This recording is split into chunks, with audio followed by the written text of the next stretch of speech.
Sussan Ley is out. Angus Taylor is in. After just 9 months in the job, the Liberal Party's first female leader has been deposed. Why the change? Well, the explanations really haven't gone much beyond pointing to the diabolical position the Liberal Party's in, at least so far. So does Angus Taylor have the answers? How will he win back voters who've drifted to the Teals on one side and One Nation on the other, all while avoiding another messy internal brawl? I'm David Speers on Ngunnawal Country at Parliament House in Canberra. Welcome to Insiders on Background.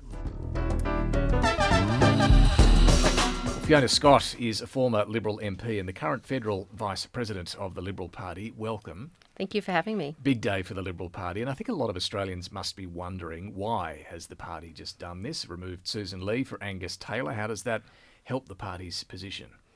Well, I'm going to respectfully disagree with that question, David, because I think the chaos and carnage that we've seen in the media over the last few weeks maybe it's more than a few weeks really, has really demonstrated that something has to give and something has to change. And that's not an inference on Sussan or anybody else, but on Monday when you get a news poll with a 1 in front of it and One Nation are out polling you, then something has to change. And it's also pretty clear in many ways that the Liberal Party has to find a new way forward. And let's just hope this is the rock bottom. But why did it have to be this? Sussan Ley's supporters point out she wasn't given a fair go. Why was the change necessary, removing her? Well, that's probably a question for the parliamentary party specifically. And I think if she's not getting a fair go and she's not getting traction, and I don't really want to go down that rabbit hole that Malcolm Turnbull opened up all those years ago. Yeah. Was it 23 news polls in a row? Yeah, I think it was 30 news polls. 30 news polls, there you go.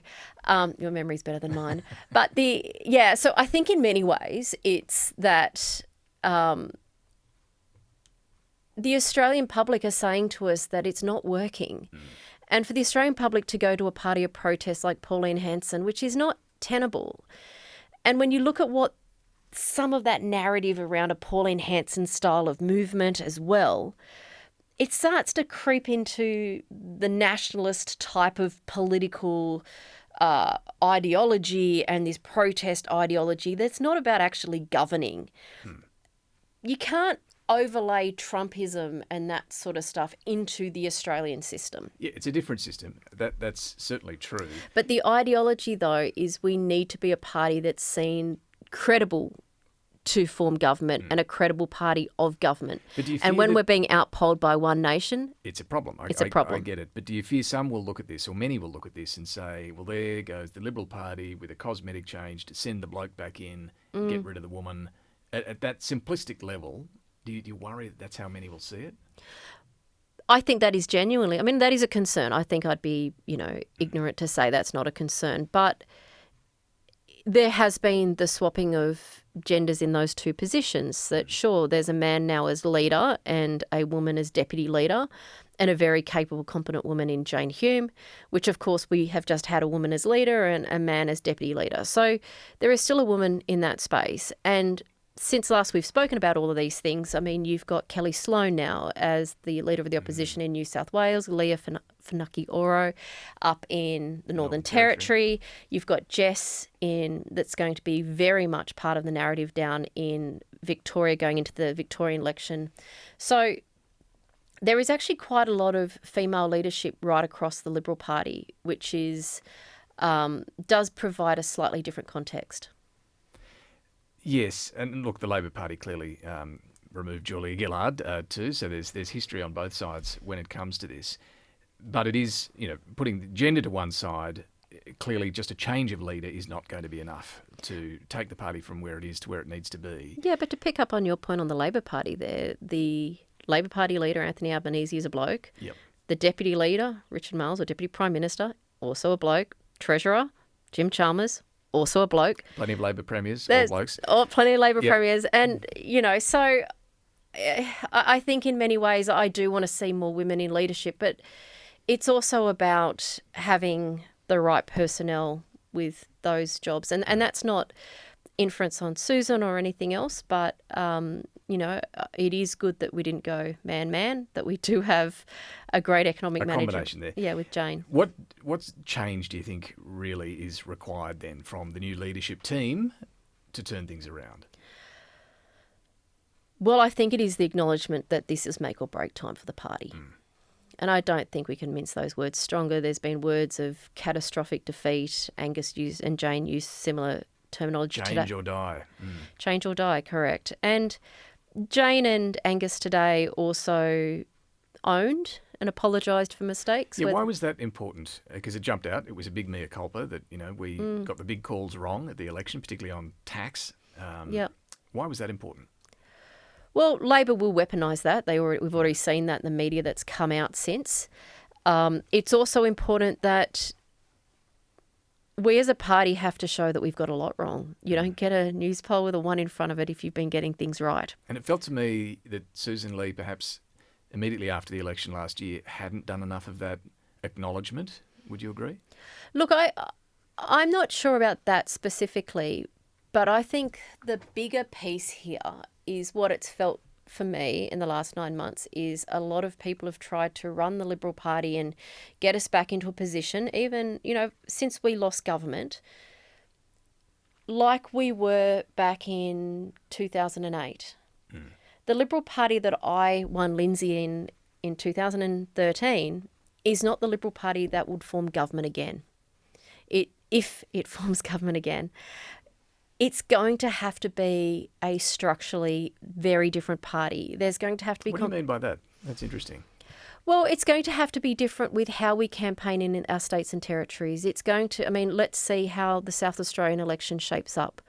We also have quite record low seats in South Australia at the moment. It's not looking good at all for the Liberal Party there. There's talk of a wipeout. So structurally change... Well, and that's the problem here, right, David? And so, likewise... we had a Western Australian election. We're a long way from forming government in Western Australia. We can talk about the Territory, Queensland, Tasmania, but it's also a Herculean task down in Victoria when the Victorian state election happened. So when you talk about structural change being required here, and I guess you're in an organisational role as Vice President of the party, what are you talking about? The way candidates are selected? Yeah, I think so. I think everything has to be on the table. Everything. And that includes, if you went up to a Liberal Party meeting tomorrow, it'd be like turning up to a Rotary Club meeting of 1984. Actually, 84 is probably a very bad analogy. Let's go for 1987. There you go. That's probably less controversial year. But Rotary, quota, RSL meetings, it's an ageing demographic. Is that the point? It's an ageing demographic, but it's also an ageing way that our generation and the younger generation, they don't want to go to like a 1987 style Rotary Club meeting. They want to engage differently. And if you look at how the Teals engage with their political activism, it is a much more contemporary way using contemporary communication tools to engage with the people that enjoy or agree with their perspectives. Why is that so hard in the Liberal Party to say, you don't all have to be at the local hall at a certain time on a Wednesday evening for the branch meeting to make a decision? You can modernise the way you make decisions. Well, why is it hard for the Australian Parliament to change the way there's constitutions, there's rules and governance and but charters? You're saying that needs to be ripped up and rewritten and modernised. I think a lot of it needs to be modernised. And I think there's also elements of, internal campaigning tools and mechanisms. I probably shouldn't say the word enjoyed, but I'm going to say enjoyed the address of Paul Erickson at the press club after Labor won this election, and the throwing down the gauntlet that he provided. Paul being the National Secretary of the Australian Labor Party, and so he's the key campaigner for the Australian Labor Party. And his use of modern social media tools, his use of modern campaigning techniques, that's his starting point. And you're saying the Liberals need to learn some lessons from Labor? Well, if that's their starting point, what has Paul done in the last 9 months to be even further ahead? We're still using campaign metrics that were probably used in the Howard era. And that's where this modern campaigning and, be really aware, once upon a time you could have, a leader fall over a birthday cake because they can't explain how their policy works. Now you're putting things out through social media. You're doing things like this format in podcasting and various other things that is a very different way of communicating even pre-COVID. I mean, COVID has diametrically changed things. How does that impact how you would gather other forms of data and diagnostics and polling to really have your finger on the pulse of these things? And for me, I think this is the biggest opportunity for somebody like an Angus Taylor, who comes from that business consulting background, who comes from the ability of rejuvenating businesses, who has actually applied a lot of these sort of techniques within his own electorate, similarly to somebody like a Tim Wilson. So there are bright spots. Simon Kennedy's another great example within the Liberal Party. So there are bright spots within the Liberal Party where some of this stuff is already happening. And Angus is very forward-leaning on particularly some of these things, which, will he have enough time to get this out before the next election? Maybe not. But the platforms of momentum to do that will be absolutely critical, or else the Liberal Party is over. All of these changes and the way messaging works and so on, really important, but critically you've got to have the message or the position, the policy framework to sell, to 100%. Convince people. So initially, I mean, look, obviously there's a lot of work to be done, but initially what we're hearing from Angus Taylor and Jane Hume are a few issues. One of them was immigration that clearly jumped out, and he's talking there about shutting the door to those who hate our way of life. Yep. Now, that obviously is an appeal to voters who've drifted off to One Nation on the right. Yep. Is there a danger with stuff like that the Liberals will start to lose multicultural communities in more urban areas? Because this is the conundrum of trying to win back both those who've gone to the Teals and those who've gone to One Nation. Is immigration going to be a difficult one for the party in terms of winning back those Teal votes? Look, immigration's an interesting one of how messages are taken and received and intentions behind those. I hate to drag over my own history, but I got very badly butchered many years ago over a comment where people said I had said there were boats on the M4. I never said that. My comments were about immigration being in line with the rate at which infrastructure and housing meet each other, particularly in pressure points of places like Western Sydney. If you bring a family in, you need a home. You need places at school. You also need capacity within hospitals and everything else. The problem that we have from successive governments, Liberal, Labor, state, federal, local government, everybody's had their fingers in this pie. There has not been the unity across the three tiers. You've had Bob Carr say Sydney is full. You have tolls crazily in Sydney. You've got median house prices locking people out of homes everywhere.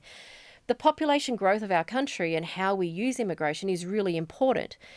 We have a standard of living and a way of life that is fabulous and fantastic, but it needs to be something we can pass to future generations.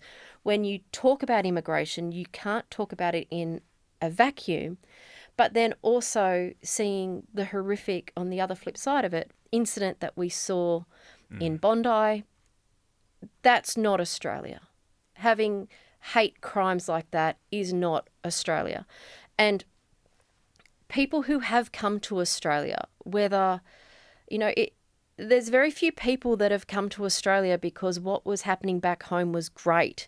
I have convict heritage, we got ripped out of the Highlands of Scotland on a boat and off we're here. I mean, that was not great. There's been a lot of immigration to Australia post the World Wars when people were isolated. We've had a lot of those sorts of things where migrants have made this country. And it's also been a lot of pain and torment in our First Nations communities. But somehow we've made this lucky country together as this melting pot. And it's come join us, love it, be in it. But if you don't like this melting pot that we've created amongst each other of the best coffee culture in the world that you're going to find in Melbourne. Now, a lot of great we stuff. didn't make that from convict stock. We exactly. made that from Italian and Greek and Turkish immigrants that brought amazing things to embellish and to make this a brilliant country. I don't want to get into with you how you do this sort of values testing or screening of people who don't like our way of life, how you determine that. That's going to be for the MPs in the party room to decide. What I'm interested in, though, is you mentioned your old seat of Lindsay. Mm-hmm. Are out of suburban seats the ones that will, this messaging on immigration and values, is that the aim here to resonate in those parts of the country rather than the Wentworths and Warringahs and seats that have now gone to the Teals? I don't think these two things are mutually exclusive.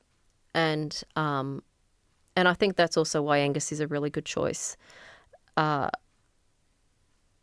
It goes without saying, with interest rates going up again and the forecast of, a couple more interest rate rises in the not too distant future, when young people are paying huge money to get into a house and then interest rates are going up and then you've got to put off having kids. Oh, okay, fine, let's catch up at an IVF clinic later.